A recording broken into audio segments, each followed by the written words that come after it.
করে নেই।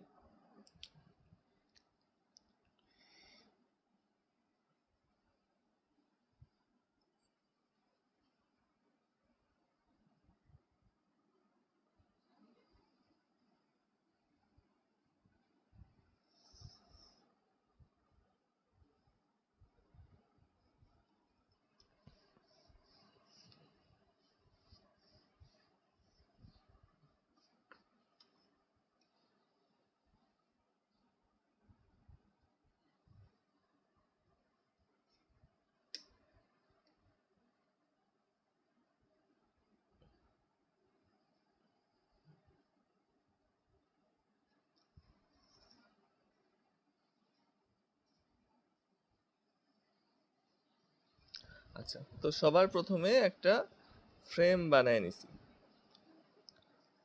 তাহলে আমরা ফ্রেমের ভিতরে আঁকবো, ফ্রেমের ভিতরে সবকিছু হবে, তাহলে বাইরের এটুকু বাদ যাবে। আর তাছাড়া আমার এই যে চারপাশে টেপ লাগানো থাকে, তো তো এমনিতেই কর্নার সাইড করা যায় না। আচ্ছা, তোমাদের ফ্রেম বানানো হয়ে গেলে আমাকে জানিও।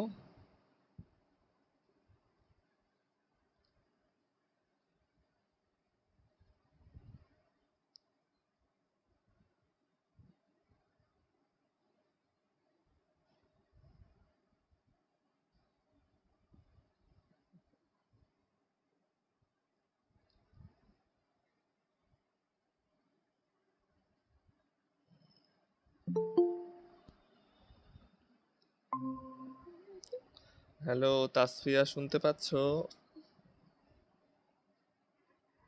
জি স্যার। আচ্ছা, আমরা আজকে একটা 3D সিঁড়ি আঁকবো, যেটা খাতার ভেতরে চলে যাচ্ছে এরকম বোঝা যাবে, যেটা মাটির নিচে চলে যাচ্ছে। তো এই জন্য আমরা প্রথমে একটা কাগজ নিয়ে একটা ফ্রেম করে নিয়েছি। তো তুমি এই ফ্রেমটা করে নাও, এখন আঁকা শুরু করিনি, তারপরে শুরু করব।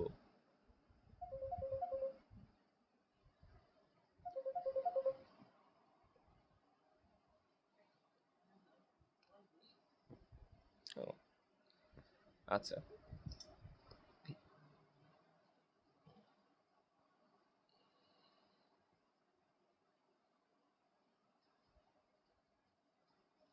আচ্ছা, আর এই 3Dটা কমপ্লিট করতে আমাদের পেন্সিল দরকার হবে 6B অথবা 8B। আবার পেন্সিলের বদলে আমরা মার্কারও ব্যবহার করতে পারি। অনেক ডার্ক যে জায়গাগুলো আছে সেগুলোতে আমরা এইচবির বদলে মার্কার ব্যবহার করতে পারি, অথবা কালো রং ব্যবহার করতে পারি। আমাদের যে পেন্সিল কালারের কালো রং সেটাও ব্যবহার করতে পারি। আর হালকা যে শেডগুলো সেগুলা 2B দিয়েই দেওয়া যাবে।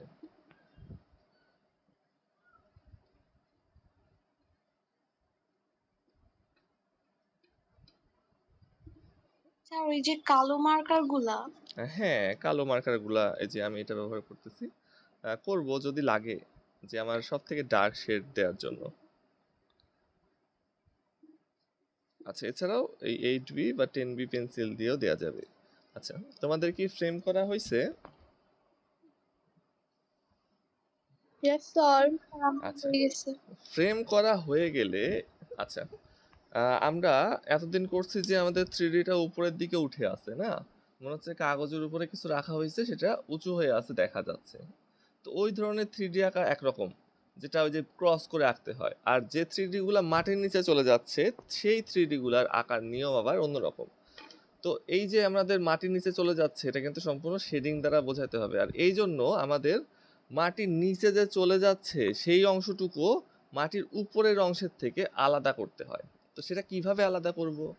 তো সবার প্রথমে আমরা এই বক্সটা যে এঁকেছি, ফ্রেম করেছি, এই ফ্রেমের ভেতরে আমরা আরেকটা বক্স বানায় নিব। ফ্রেমের ভেতরে চারদিকে একটু একটু জায়গা রেখে আমরা একটা বক্স বানায় নিব। আচ্ছা, তো এদিকে এতটুকু জায়গা রাখলাম। এটা ধরো যে ফ্রেমের ভেতরে ফ্রেম হচ্ছে, হ্যাঁ। তো এই ফ্রেমের ভেতরে এতটুকু জায়গা এদিকে রাখলাম, এদিকে এতটুকু জায়গা রাখলাম। চারদিকে প্রায় সমান পরিমাণ রাখবে। এখন একটু এদিক ওদিক হয়ে যায়, সমস্যা নেই। এটা অতটা গুরুত্বপূর্ণ না যে একদম সমানই রাখতে হবে, জাস্ট চারদিকে একটু জায়গা রাখতে হবে। তো আমি এই যে চারদিকে কিছুটা করে জায়গা রাখছি, জায়গা রেখে ফ্রেমের ভেতরে আরেকটা ফ্রেম করে ফেলছি। ওকে, তাহলে ফ্রেমের মধ্যে আরেকটা ফ্রেম। এইটা করা হয়ে গেলে আমাকে জানিও।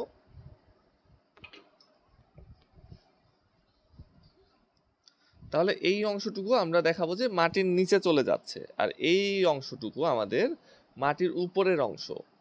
তাহলে যেটা বললাম যে মাটির উপরের অংশ এবং মাটির নিচে চলে যাচ্ছে, ওই অংশ দুটাকে আলাদা করে দেখাতে হবে। একরকম দেখালে তো মনে হবে না যে ওটা মাটির নিচে চলে যাচ্ছে। এই জন্য কিন্তু এই নিচের দিকে যে আর্টগুলা হয়, যে 3D যেগুলো মাটির নিচে চলে যাচ্ছে বোঝায়, সেগুলোতে কিন্তু এভাবে করে ফেলতে হয় যে দুইটা সারফেস বানাতে হয়, একটা যেটা মাটির নিচে যাচ্ছে এবং একটা মাটির উপরে আছে।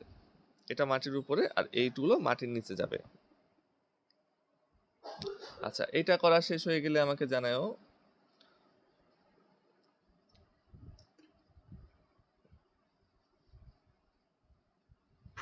স্যার করা শেষ। ওকে, কেউ কি বাকি আছো যে ফ্রেমের ভেতরে ফ্রেমটা আঁকাওনি? স্যার হ্যাঁ বলো। স্যার এই ফ্রেমটাকে কি ওই যে বোল্ড করতে হবে? সেটা পরে করব আমরা, এখনই না। হ্যাঁ, আঁকানোর পরে আমরা সব বোল্ড করে ফেলবো। আচ্ছা, তো এই ফ্রেমটা করা হয়ে গেলে এবার আমাদের কাজ কি? এবার এই ফ্রেমটাকে বাদ রেখে সম্পূর্ণ পেজে আমরা উপর থেকে নিচে মার্জিন টানবো। এই ফ্রেমটাকে বাদ দিয়ে কিন্তু দেখো আমি কিভাবে টানছি।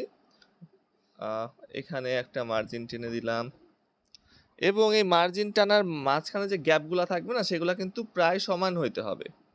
তো এতটুকু দূরত্বে আরেকটা মার্জিন টেনে দিলাম। এই যে গ্যাপটা, এই গ্যাপটাকে এবার আমরা ধরে ধরে চলবো। হ্যাঁ, এই গ্যাপটাকে প্রায় সমান করার চেষ্টা করবো। এখন প্রায় বলতে 95%, 90% হলেই হবে, এখন 100% হবে না, যেহেতু আমরা মেপে নিচ্ছি না। মেপে নিতে গেলে অনেক সময় লাগবে। আর এগুলা খুব একটা গুরুত্বপূর্ণ না, জাস্ট আমাদের ফ্রেমের মাটির উপরের অংশটা বোঝানোর জন্য। তো জাস্ট আন্দাজ করে আমরা মাপগুলোকে সমান সমান রাখার চেষ্টা করে মার্জিন টেনে দেব ফ্রেমটাকে বাদ দিয়ে।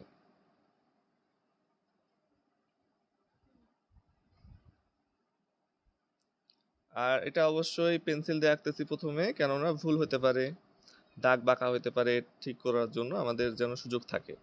তারপরে সব আঁকানো হয়ে গেলে আমরা জেল পেন দিয়ে এটার বর্ডার করে দিব, তারপরে রং করা শুরু করব। রং বলতে স্কেচ করব, কারণ এই জিনিসটা স্কেচ করলে বেশি সুন্দর লাগবে রং করার থেকে।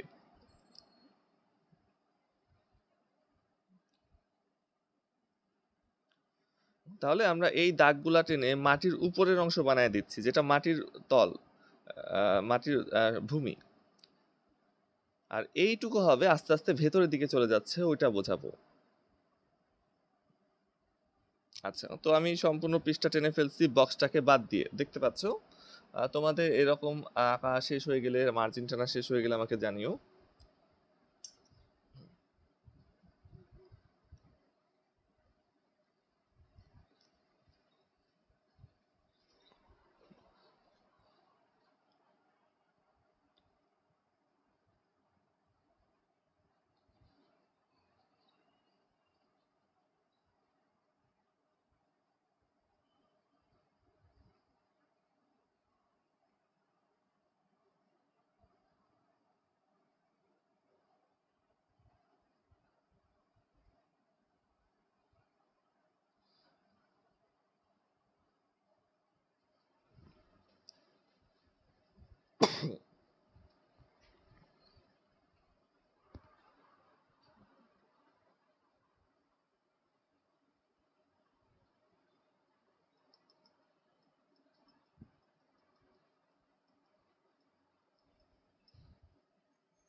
স্যার আঁকা শেষ।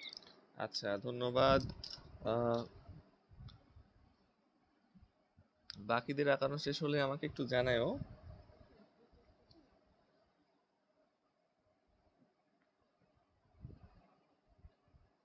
স্যার আঁকা হয়ে গিয়েছে। আচ্ছা, ধন্যবাদ। তাহলে এখন একটা জিনিস শুরু করছি না, এমনি বলছি। এখন একটা জিনিস খেয়াল করতে পারো যে এই দাগগুলো টানার মাধ্যমে না, এই যে ফ্রেমটা, এটা কিন্তু মনে হচ্ছে যে আলাদা একটা জিনিস, যেটা এই কাগজের উপরে রাখা হয়েছে। এই দাগগুলো টানার মাধ্যমে কিন্তু এটা একটু একটু মনে হচ্ছে, বোঝা যাচ্ছে, কেননা দাগগুলো ঢেকে গেছে, কাগজটা স্পষ্ট আছে।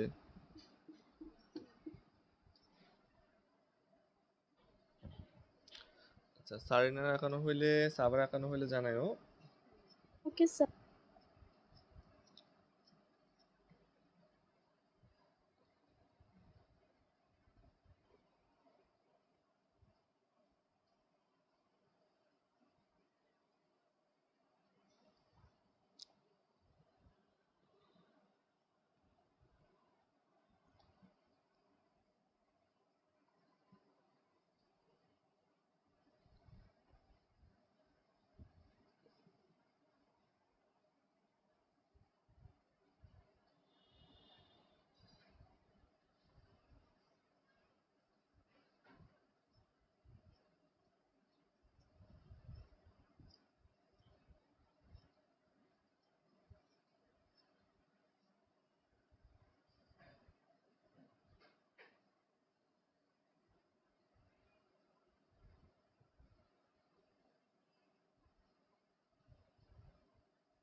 স্যার শেষ। আচ্ছা, দেখো, এতক্ষণ কি করলাম যে আমাদের মাটির বাইরের অংশের কাজ করলাম। হ্যাঁ, এবার এর ভেতরে দেখাতে হবে যে এটা নিচের দিকে চলে যাচ্ছে, সিঁড়ি দিয়ে দেখাবো। এটা এটা সব থেকে সোজা, তাই এটা দিয়ে শুরু করলাম। আর সোজা থেকে শুরু করতে হয়, তাহলে সহজ লাগে, আস্তে আস্তে কঠিনে যাব। আচ্ছা, তো দেখো, সবার প্রথমে আমাদের যে সিঁড়ি, সেটা আঁকতে হবে। ওই যে আমরা তো ওই যে বড় মানে যেগুলা উঁচু হয়ে থাকে, সেই 3D আঁকার সময় বলছিলাম না যে 3D আঁকতে গেলে যে কোনো জিনিস একদিকে বাঁকা করে আঁকতে হয়। তো এখানেও কিন্তু এটা কাজ করবে যে একদিকে বাঁকা করে আঁকতে হবে। আচ্ছা, তো 3D আঁকার সময় কি করছিলাম, যে কর্নার গুলো থেকে রেখা টানছিলাম বাঁকা করে। এখানেও ঠিক একই কাজ করব, যে সিঁড়ির কর্নার গুলো থেকে বাঁকা করে রেখা টানবো। আচ্ছা, তো প্রথমে আমরা এই যে ডান কর্নার অথবা বাম কর্নার, যে কোনো এক কর্নার থেকে শুরু করা যায়। আমি ডান কর্নার থেকে শুরু করছি। আচ্ছা, তো এই যে ডান কর্নার, ঠিক আছে, এই ডান কর্নার থেকে আমরা এভাবে ক্রস করে রেখা ধরবো। এখন যদি বলো যে কতটুকু ক্রস করে ধরবো, এইটা আন্দাজ করে তোমরা এভাবেও ক্রস করে ধরতে পারো, আবার এভাবেও ধরতে পারো। কিন্তু যেভাবেই ধরো না কেন, প্রথমটা যেভাবে ধরবে বাকিগুলো ঠিক সেভাবেই ধরতে হবে। তো এইটা হলো গুরুত্বপূর্ণ বিষয়। তাছাড়া তোমরা এভাবে ক্রস করতে পারো, এভাবে করতে পারো, এইভাবে দুই কর্নার মেলায়ও ধরতে পারো, এটা ইচ্ছা। কিন্তু একটা রেখা যেভাবে বাঁকাতে হবে, প্রত্যেকটা রেখা সেভাবে বাঁকাতে হবে। আচ্ছা, তো আমি এভাবে ধরি আমার ইচ্ছা মতো। তো জাস্ট ধরে আমি এই কর্নার থেকে একটা রেখা টেনে দেব। আচ্ছা, সিঁড়ি আঁকছি আমরা, হ্যাঁ, ক্রস করে। আচ্ছা, তো এই রেখাটা যে টানলাম, এইটা আর একটু বড় করা যাবে, একটু ছোট করা যাবে।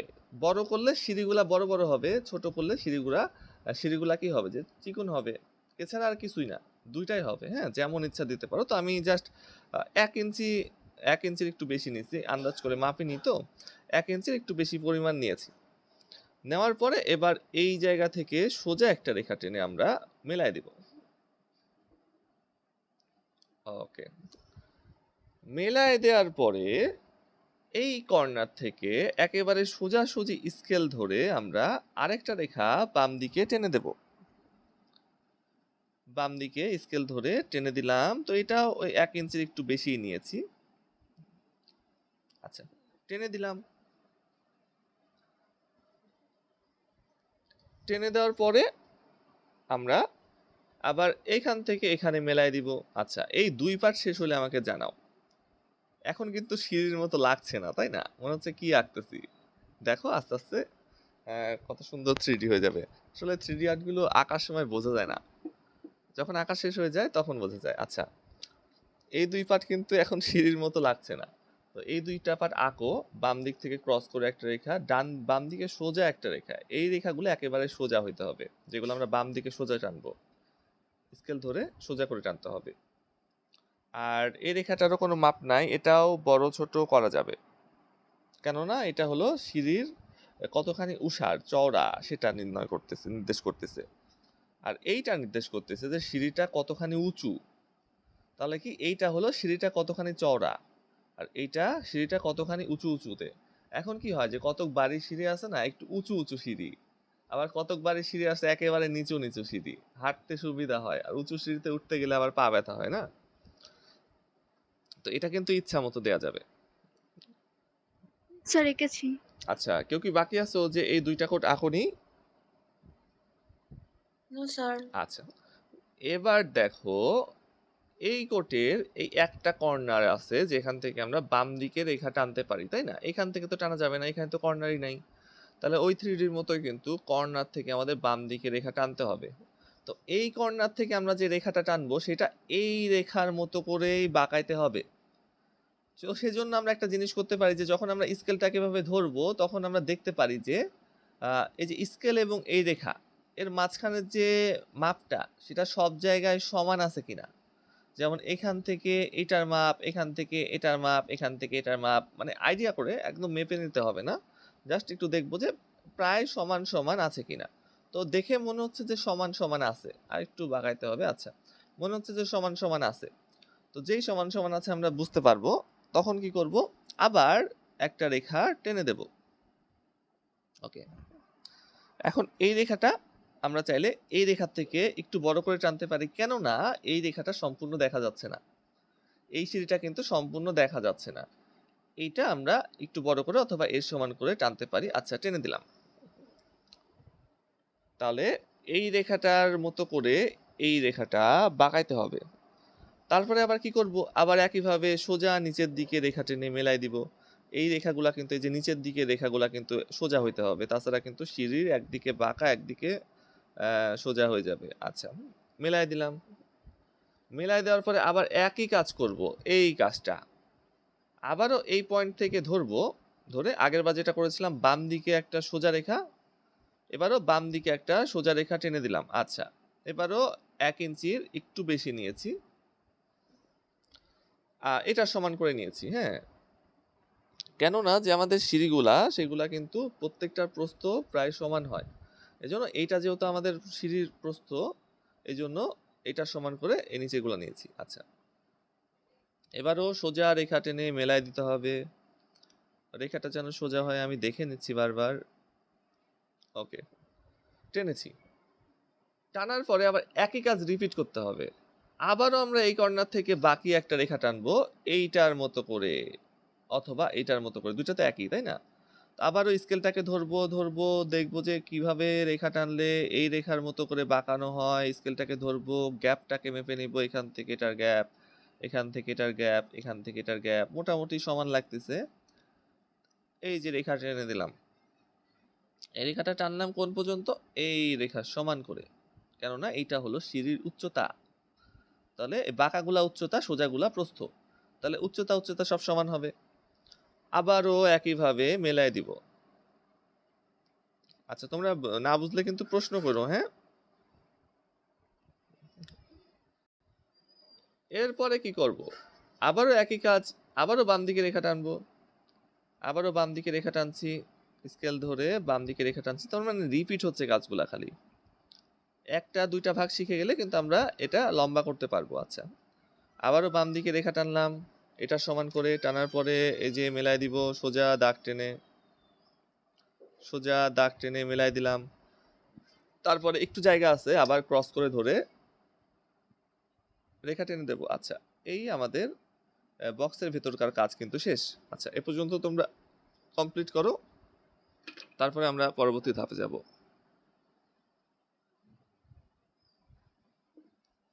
এটা হলো সিঁড়ি।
স্যার আমারটা কি হয়েছে?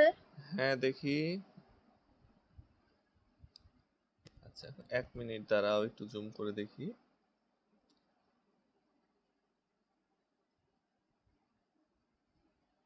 হ্যাঁ হ্যাঁ, হয়েছে হয়েছে।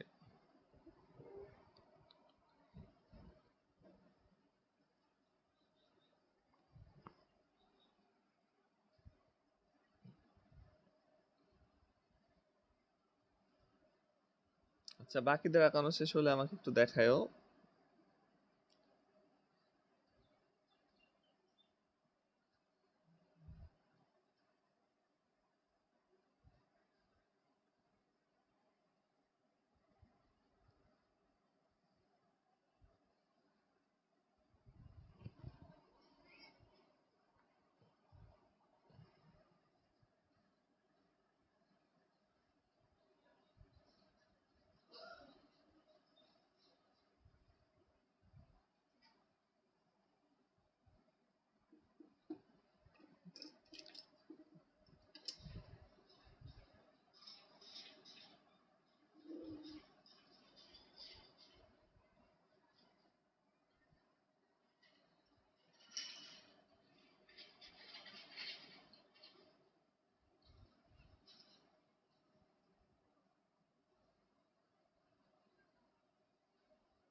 স্যার আঁকা হয়ে গেছে। আচ্ছা, একটু দেখাও তো দেখি। এটা করার পর আমাদের কাজ প্রায় শেষ।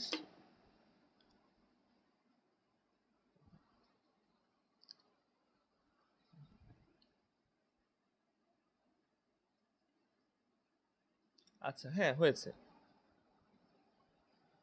আচ্ছা, তাসফিয়ার আঁকানো হলে একটু দেখায়ও।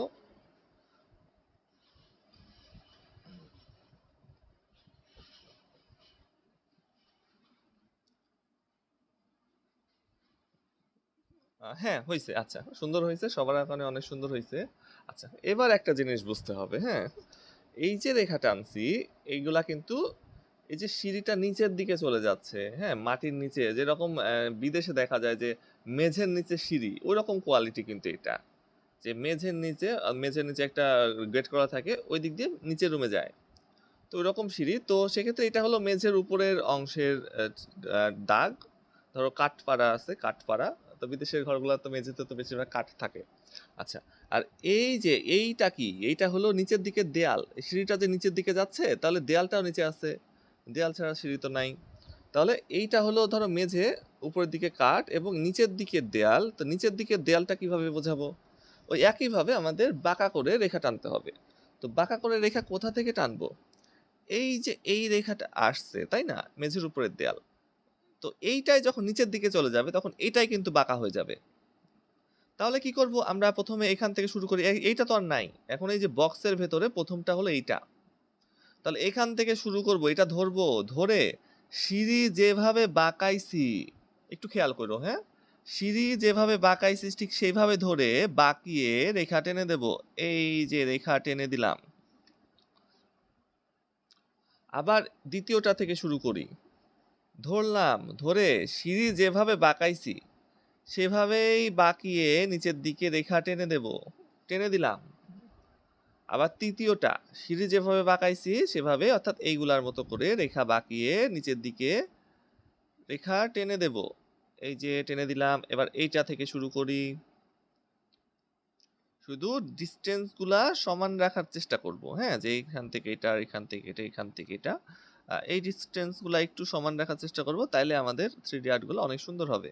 আচ্ছা, আবার এই পয়েন্ট থেকে শুরু করি। তো দেখো, আঁকানো কিন্তু ইজি, শুধু নিয়মটা জানতে হবে। তাহলে কি, যে আমাদের দেয়ালটা যে নিচের দিকে আছে সেটা বোঝা যাবে এখন, তাই না? তাছাড়া তো বোঝা যাবে না। এখন যদি এখানেও যদি সোজা করে রেখা টানি তাহলে তো মনে হবে যে এটাও মেঝের দেয়াল। কিন্তু এখন দেখো মনে হচ্ছে যে দেয়ালটা নিচের দিকে চলে যাচ্ছে।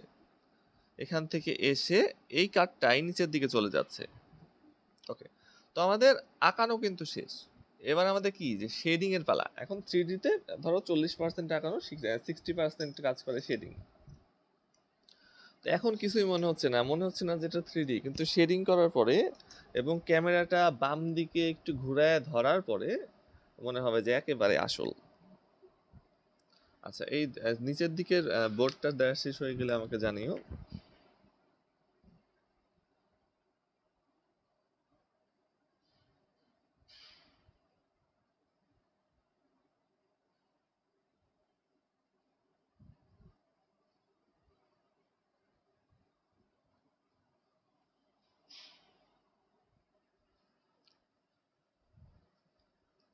আচ্ছা, এটা আঁকানো হয়ে যাওয়ার পরে আমাদের কাজ করতে হবে যে জেল পেন দিয়ে অথবা সাইন পেন দিয়ে এগুলা বর্ডার করতে হবে। সবকিছু যা কিছু আছে সব বর্ডার করতে হবে জেল পেন অথবা সাইন পেন। মার্কার ব্যবহার করব না, মার্কার একটু বেশি মোটা। তো অত মোটা কালিতে ফ্রেমের মতো মোটা হয়ে যাবে, ওটা ভালো লাগবে না। জেল পেন অথবা সাইন পেন দিয়ে সবকিছুর বর্ডার করে ফেলবো।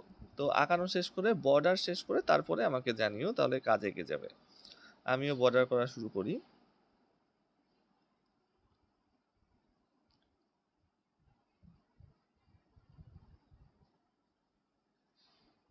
ও,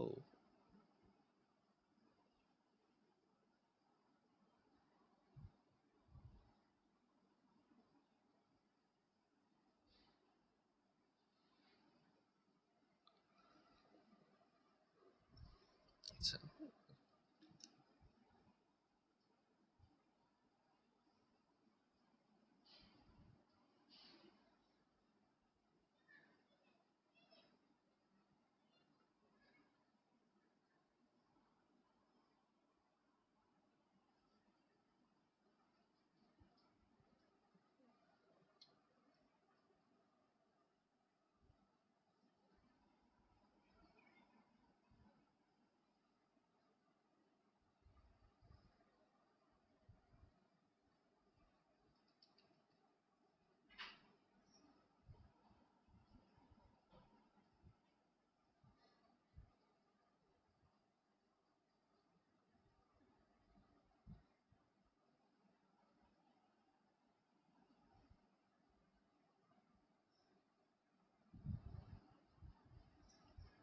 আচ্ছা, উপরের দেয়াল বর্ডার করা শেষ। এবার আসল কাজটা করতেছি।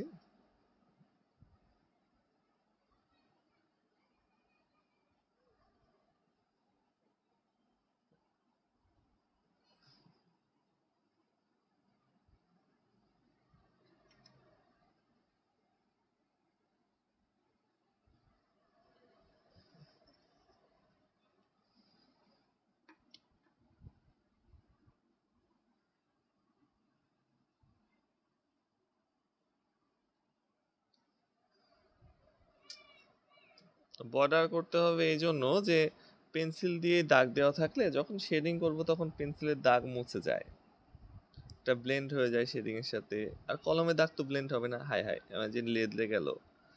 জেল পেনের এই একটা সমস্যা যে কালি বেশি পড়ে গেলে একটু লেদলে যায়। আচ্ছা,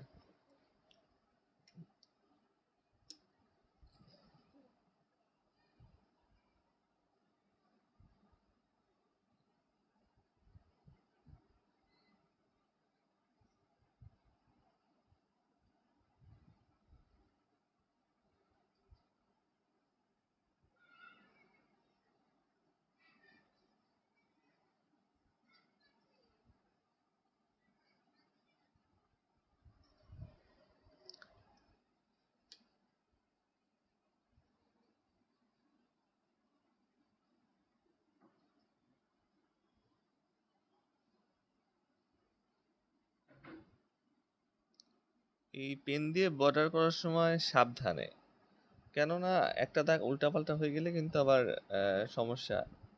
এখানে একটা দাগও যদি উল্টাপাল্টা হয় তাও আমাদের 3D টা প্রপারলি হবে না।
ওকে, তো আমার আঁকানো শেষ, তোমাদের আঁকানো শেষ হলে জানাও, তারপরে আমরা শেডিং পার্ট শুরু করব।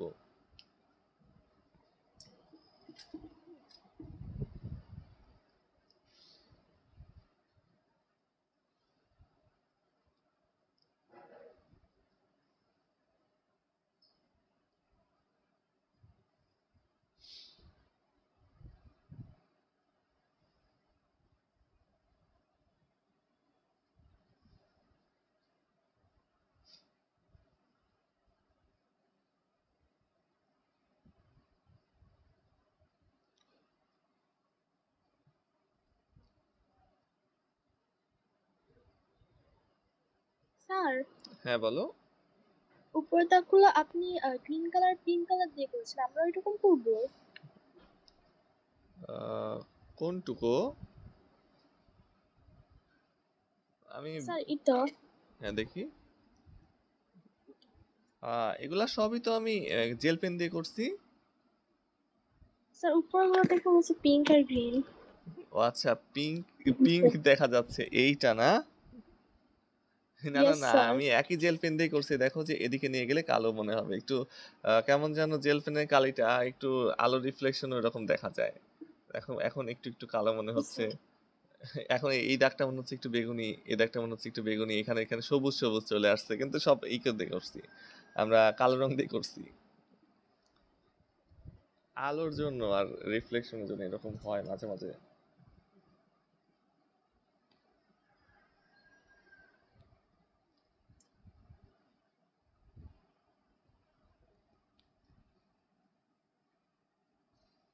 স্যার আঁকা শেষ। আচ্ছা, ধন্যবাদ। বাকিদের আঁকানো শেষ হলে জানিও। আঁকার কাজ শেষ। এবার আমরা রং করব। তো রংটা কোথায় কি হবে আমি একটু বলে দিই, যেহেতু একেবারে ইজি। আচ্ছা, সবার প্রথমে আমরা কিন্তু উপরের দেয়ালে কোনো রং দেব না, সিঁড়িতে রং করব সবার প্রথমে। তো সিঁড়ির যে অংশটুকু বাঁকানো আছে সেই অংশগুলোকে একেবারে ডার্ক করে দিতে হবে। বাঁকানো অংশ কোনগুলো? এই যে এইটা বাঁকানো না, তাহলে এই অংশটাকে একেবারে কালো, কালো রং, পেন্সিলের কালো রং অথবা মার্কার দিয়ে একেবারে কালো কুচকুচি করে ফেলবো। এইটা এরকমই থাকবে, সাদাই থাকবে। আবার এই অংশটা বাঁকানো, তাই না? তো প্রত্যেকটা বাঁকানো অংশকে, কয়টা আছে বাঁকানো অংশ? একটা, দুইটা, তিনটা, চারটা। এই চারটাকে একেবারে কালো করে ফেলতে হবে। তো আমি এখানে যে মার্কার দিয়ে, আচ্ছা মার্কার না, মার্কার দিয়ে করলাম না, থাক, একটু ভুল হয়ে যেতে পারে। তো আমি এখানে গাঢ় পেন্সিল ব্যবহার করব, ধরো 8B বা 10B পেন্সিল।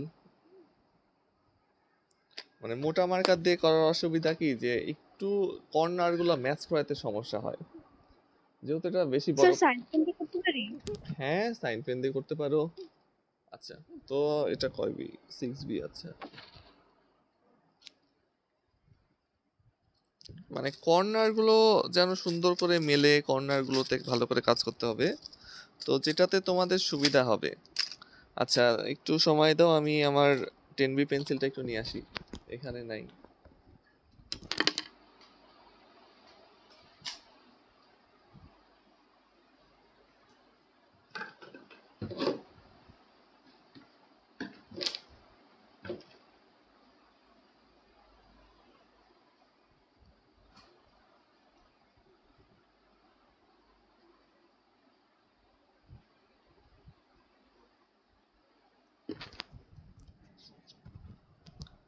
আচ্ছা, 10B পেন্সিল নিয়ে চলে আসছি।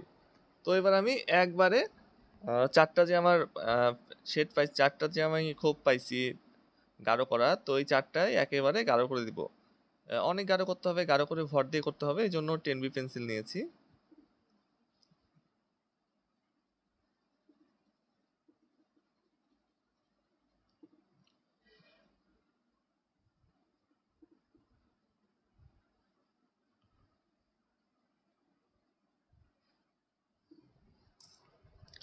আর লাইনগুলো ভালো করে ম্যাচ করানোর জন্য এই যে আমি স্কেলের ব্যবহার একটু করতেছি, যে স্কেল দিয়ে ধরে ধরে যদি আমি সাইডগুলা রং করি, তাহলে আমার বাইরে যাওয়ার সম্ভাবনা কম থাকবে।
যতটা সম্ভব চেষ্টা করবা যেন বাইরে না যায়, হ্যাঁ, দাগের বাইরে যেন না যায়, এটা একটু খেয়াল। হ্যাঁ বলো। স্যার আমার একটা অংশ একটু বাইরে চলে গেছে, এক দুইটা মতো। আচ্ছা, ওইটা রাবার দিয়ে ঘষে ঘষে দেখো তো একটু তোলা যায় কিনা। শেষে, সবার শেষে স্যার করো। সাইন পেন তো, সাইন্স পেন। ও আচ্ছা, সাইন পেন, আচ্ছা সমস্যা নাই। এই ভয়ে আমি সাইন পেন দিয়ে করিনি, যে কর্নার করতে গিয়ে একটু বাইরে চলে গেলে গেল, মোছার উপায় নাই, আর পেন্সিল তো মোছা যায়।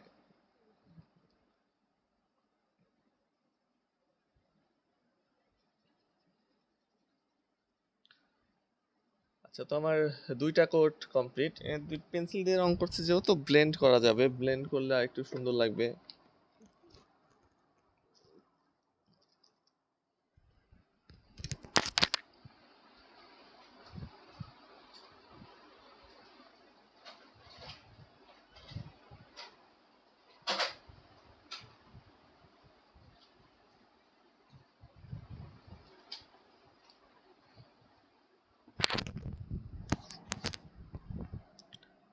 আচ্ছা, এই যে এটা পেপার স্টাম্প, একটা ব্লেন্ডিং টুল, এটা দিয়ে অনেক সুন্দর করে ব্লেন্ড করা যায়। এটা সম্পূর্ণ টিস্যু পেপারের তৈরি। তো এর পর অল্টারনেটিভ হিসেবে আমরা টিস্যু পেপারও ব্যবহার করতে পারি।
আচ্ছা, তিনটা সিঁড়ির কাজ শেষ, এবার ছোট্ট একটা অংশ আছে, সেটা করে ফেলি।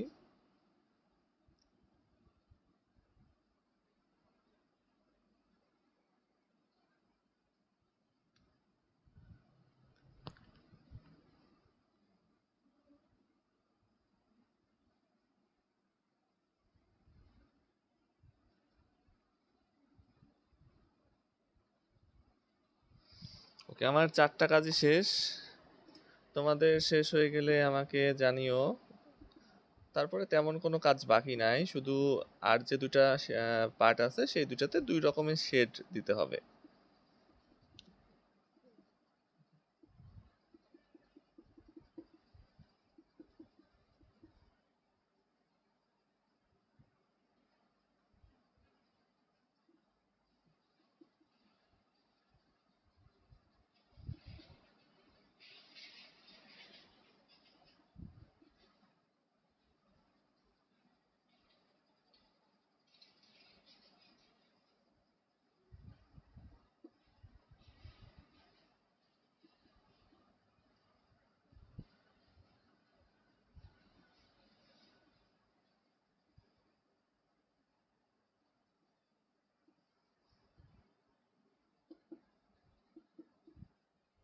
আচ্ছা।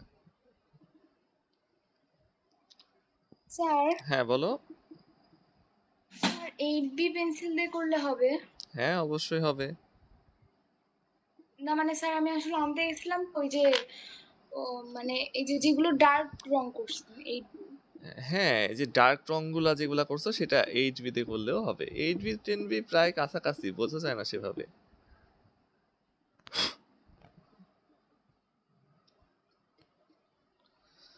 আচ্ছা, তো আমার সিঁড়ির সব থেকে ছায়ার অংশগুলা রেডি। তোমাদের এটা শেষ হলে জানাও।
স্যার, হ্যাঁ বলো।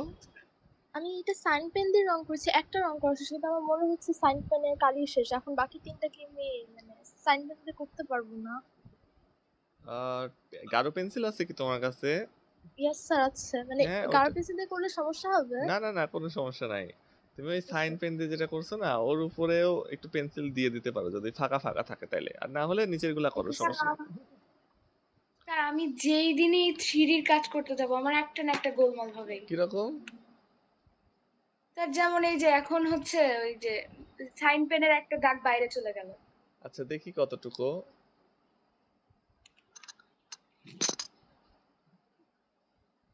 আচ্ছা একটু দূর থেকে দেখাও তো, একটু দূর থেকে দেখাও। ও আচ্ছা, না সমস্যা নাই, ওটা ওটা বেশি ফরক পড়বে না। স্যার এই কিছুক্ষণ আগে এই দিক দিয়ে গিয়েছে। সমস্যা নাই, আমার এই যে এখানে একটু বের হয়ে গেছে, ওইটা ব্যাপার না। এই ভেতরে দাগগুলা ঠিক থাকলে হলো, বাইরে একটু এই যে কি মেঝেতে একটু গেলে সমস্যা নেই। আচ্ছা আচ্ছা, আমি না একটা কাজ করি, এটা কমপ্লিট করে ফেলি, তাহলে তোমাদের বুঝতে একটু সুবিধা হবে। আচ্ছা, এই জায়গাতে সব থেকে গাঢ় কালার দিয়েছি, এবার সিঁড়িতে দিব মিডিয়াম কালার। তো এখানে আমরা সব থেকে গাঢ় কালার দিয়েছি, এবার সিঁড়িতে আমি 6B পেন্সিল দিয়ে রং করছি, এবং দেয়ালে দিব তার থেকেও হালকা কালার, অর্থাৎ 3টা মাত্র শেড, একটা সব থেকে গাঢ়, একটা মিডিয়াম, একটা হালকা। তো সব থেকে গাঢ়টা আমরা অলরেডি দিয়ে ফেলছি, এবার সিঁড়ির উপরে আমরা মিডিয়ামটা দেব এবং দেয়ালে আমরা হালকাটা দেব, তাই কিন্তু আমাদের কাজ শেষ। হ্যাঁ, তো দেখো এইগুলা দেয়া কিন্তু একেবারে ইজি, কেননা কালোর ভেতর দিয়ে দিয়ে দিচ্ছি আমি খুব অনায়াসেই, কোনো ভয় ছাড়াই। ডানে বামে কালো রঙের ভেতরে চলে গেলে তো কোনো সমস্যা নাই, কেননা কালো রং তো সব থেকে বেশি গাঢ়। তো এটা আমি 6B পেন্সিল দিয়ে করে দিচ্ছি মিডিয়ামটা, এবং যেটা আমার সব থেকে হালকা সেটা আমি HB পেন্সিল দিয়েই আঁকবো। আচ্ছা, তো 3টা শেড। তো এবার কি করব, একটু যদি ব্লেন্ড করে দেই তাহলে দেখতে একটু সুন্দর লাগবে। ব্লেন্ড করার জন্য আমি কটন বার ব্যবহার করছি, সরি এটা মেকআপ ব্রাশ, কটন বার না, কটন বার দিয়েও হয়।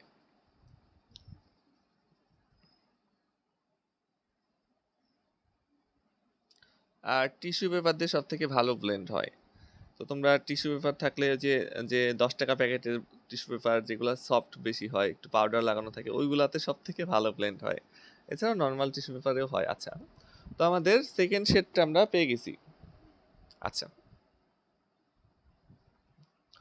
সব থেকে গাঢ়টা, তার উপরে এটা মিডিয়ামটা, এবং সব থেকে হালকাটাও আমরা একই সাথে দিয়ে দেব এই পাশে। তো সব থেকে হালকাটা দেওয়ার জন্য আমরা আরেকটু হালকা পেন্সিল ব্যবহার করব। দেখি এখানে কি আছে। আচ্ছা, এখানে HB আছে, HB-টাই ব্যবহার করছি। এবার যে দেয়াল আছে সেই দেয়ালে আমি HB পেন্সিল দিয়ে অথবা 2B পেন্সিল দিয়ে শেড দিয়ে দেব। আচ্ছা, তো আমার এখানে একটা জিনিস একটু মনে হচ্ছে যে আমার এই রংটা না একটু বেশি গাঢ় হয়ে গেছে, তো এটা একটু হালকা করার চেষ্টা করি, আমি একটু রাবার নিয়ে আসি।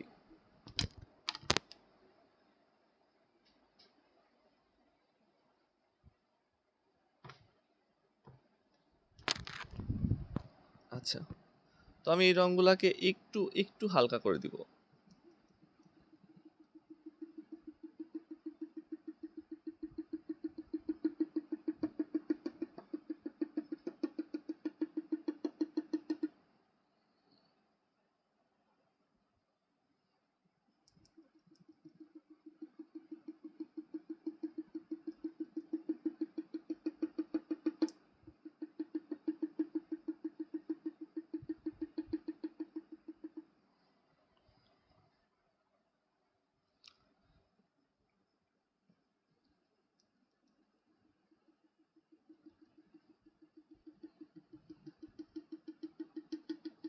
আচ্ছা, একটু হালকা করে দিয়েছি আগের থেকে।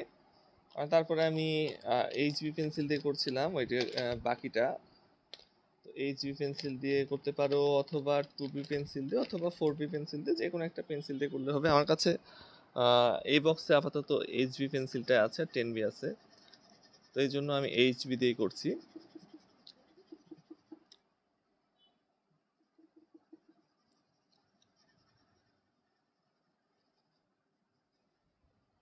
আচ্ছা, সুন্দর করে এটা রং করার পরে আমরা টিস্যু পেপার দিয়ে একটু ঘষে দেব, তাহলে একেবারে ব্লেন্ড হয়ে যাবে। আচ্ছা, বিশেষ করে এইচবি পেন্সিলের ওটা 10B পেন্সিল বা গাঢ় রং যেটা সেটা ঘষার দরকার নাই, ওটা এমনিতেই ওরকমই থাকে, ওটা ব্লেন্ড হয় না বেশি। আর হালকা পেন্সিলের রংগুলো বেশি ব্লেন্ড হয়।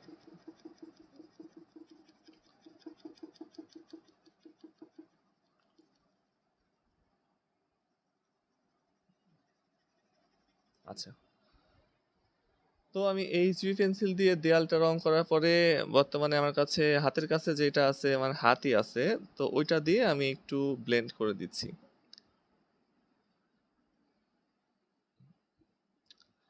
আচ্ছা দেখো, ব্লেন্ড করে দিলে আর একটু সুন্দর লাগে।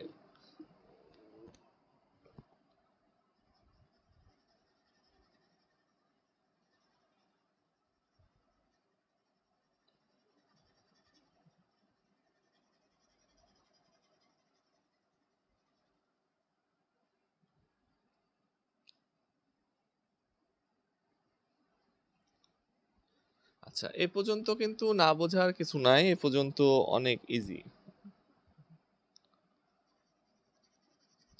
এরপরে আরেকটা কাজ বাকি আছে।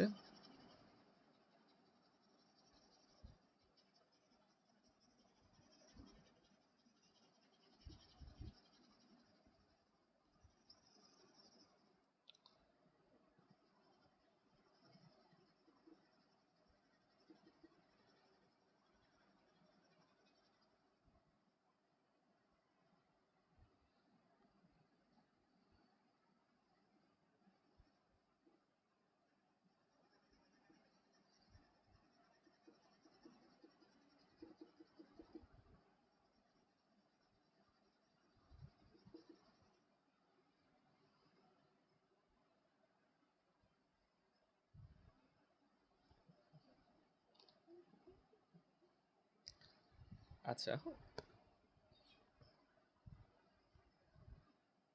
আচ্ছা, মানে আমি যে পর্যন্ত আঁকাইছি সে পর্যন্ত কি তোমরা বুঝতে পারছো? মানে শেষ হয় নাই জানি, তারপর এটুকু কি বোঝা গেছে? আর হ্যাঁ বলো।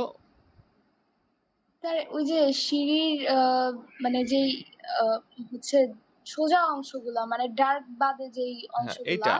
ওইগুলা মানে ওইটা কি হচ্ছে আমার কাছে বর্তমানে ওই 6B টা নাই, তো ওই যে 8B দিয়ে কি হালকা শেড দিয়ে দিব? হ্যাঁ, এই দিয়ে হালকা শেড দিয়ে দাও। আচ্ছা, আর একটা জিনিস শুধু একটু দেখে নাও, হ্যাঁ, তাহলে আমি রেকর্ডিংটা অফ করে দিতে পারি, অনেক বেশি এমবি হয়ে যাচ্ছে তো আপলোড করতে সমস্যা হয়। সেই জিনিসটা হলো, এই যে দেখো, এই কর্নার থেকে এই কর্নার একটু খেয়াল করো, হ্যাঁ, এই কর্নার থেকে এই কর্নার, এই কর্নার থেকে এই কর্নার, তো আমরা কি করব যে একেবারে এই কর্নার থেকে এই কর্নারে একটা স্কেল ধরবো, প্রত্যেকটা মাথা টাচ করি, একটু খেয়াল করো, হ্যাঁ, তারপরে অনায়াসে রং করতে পারবা। এই কর্নার থেকে এই এই সিঁড়ির এই কর্নার, সিঁড়ির এই কর্নার ধরে আমরা স্কেলটাকে ধরলাম। আচ্ছা, এটাকেও ম্যাচ করাইলাম, সব কর্নার ম্যাচ করাইলাম। আচ্ছা, এটাও ম্যাচ হয়ে গেল। তাহলে স্কেলটা কেমন ভাবে ধরবো যেন এই কর্নার, এই কর্নার, এই কর্নার, এই কর্নার ম্যাচ হয়। এখন দেখা যাবে যে এই কর্নারটা সম্পূর্ণ ম্যাচ নাও হতে পারে, সমস্যা নাই, তো এরকম ধরার পরে একটা রেখা টেনে দেব। এই যে রেখা আমি টানলাম না, এখন কি করতে হবে জানো? এইটুকু একটু গাঢ় করতে হবে। অথবা যদি তোমরা কর্নার না মেলাতে চাও তাহলে কর্নারে একটু ভেতর দিয়ে দিলেও কিন্তু সমস্যা নাই। যেমন এই কর্নার থেকে শুরু করে যদি এভাবে দাও যে কর্নারে একটু ভেতর দিয়ে দিয়ে, তাহলে সবগুলারই ভেতরে চলে আসতেছে। এই কর্নার থেকে শুরু করে এই কর্নার একটু বাইরে বের করে রাখবা, এই কর্নার একটু বাইরে বের করে রাখবা, এই কর্নার একটু বাইরে বের করে রাখবা, এভাবেও কিন্তু হবে। আমি দুইভাবে দেখাচ্ছি, একটাকে রাখবো। তো জাস্ট এভাবে রেখা টেনে দিতে হবে। রেখা টানার পরে এই অংশটুকুকে একটু ডার্ক করতে হবে বাকি দেয়ালের তুলনায়। বাকি দেয়ালের তুলনায় এই অংশগুলোকে একটু ডার্ক করতে হবে, কেননা এটা ছায়ার মধ্যে আছে, সিঁড়ির ছায়া পড়ছে।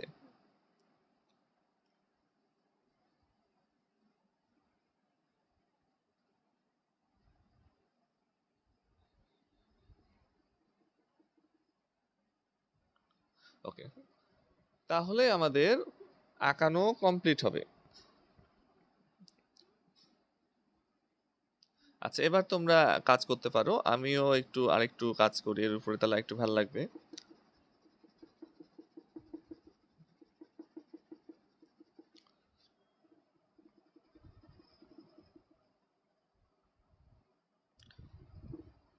একটু একটু একটু সাদা সাদা আছে, সেগুলো একটু ঠিক করে দিচ্ছি।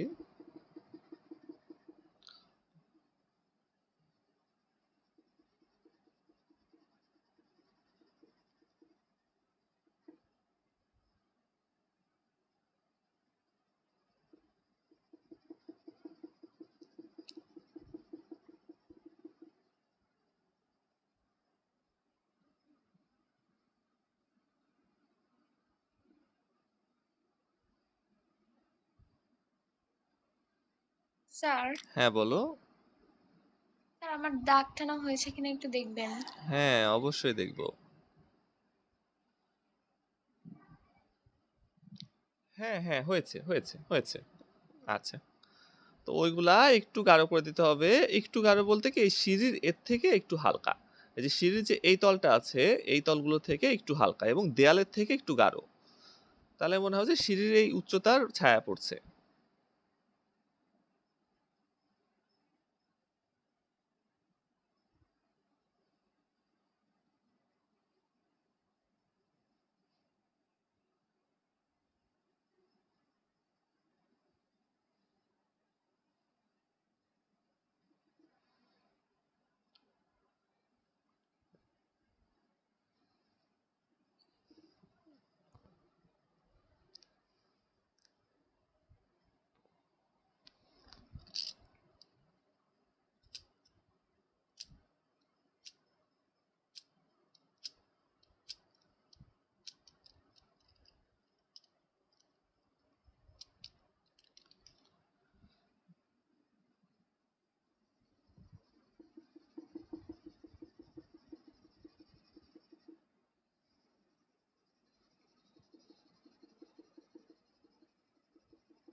আচ্ছা, আমি কালো অংশগুলোকে আরেকটু কালো করে দিয়েছি, মানে দ্বিতীয় লেয়ার দিয়ে।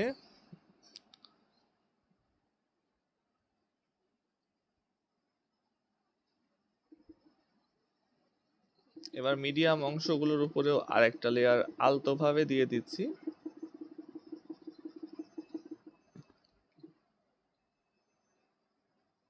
আর এই যে লেয়ার গুলা দিচ্ছি এটা 6B পেন্সিল দিয়ে।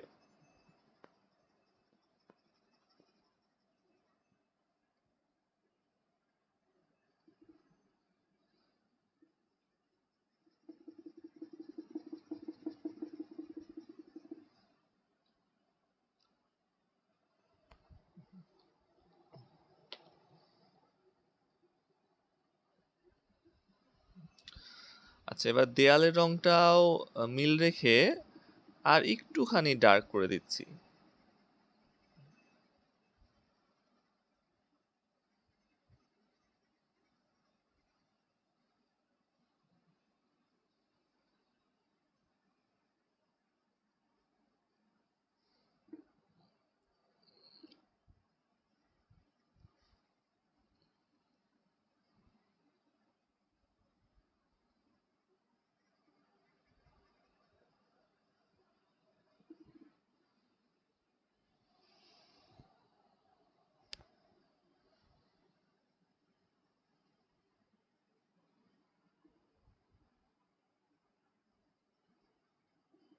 স্যার হ্যাঁ বলো।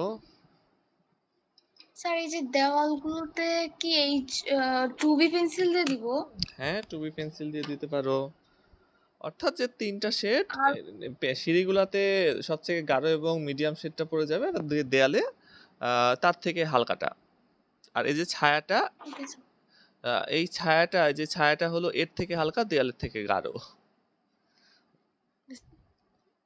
আচ্ছা, আর এবার বাইরের অংশটা পরিষ্কার করে দিতে হবে। আমাদের যে মেঝের অংশ সেটা সুন্দর করে রাবার দিয়ে মুছে একেবারে সাদা রাখতে হবে, তাইলে কিন্তু ম্যাচ করবে না। আচ্ছা, মুছে পরিষ্কার করে দিছি। এবার আমি একটু ক্যামেরাটা খুলে নেব, ক্যামেরাটা খুলে দেখাবো যে আসলে 3Dটা কেমন হয়েছে। হ্যাঁ, আমি ক্যামেরাটা খুলছি।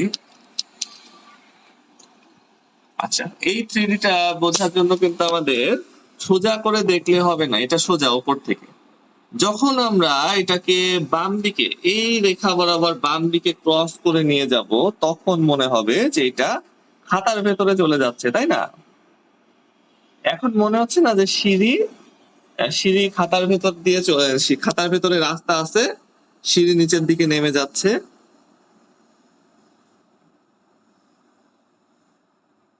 তোমরা দেখতে পাচ্ছো? Okay.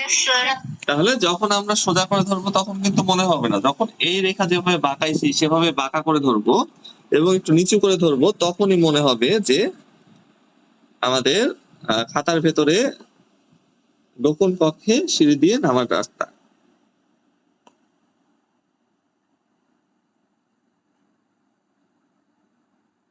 আচ্ছা, তোমরা আঁকানো শেষ করো, আমি রেকর্ডিংটা অফ করে দিচ্ছি।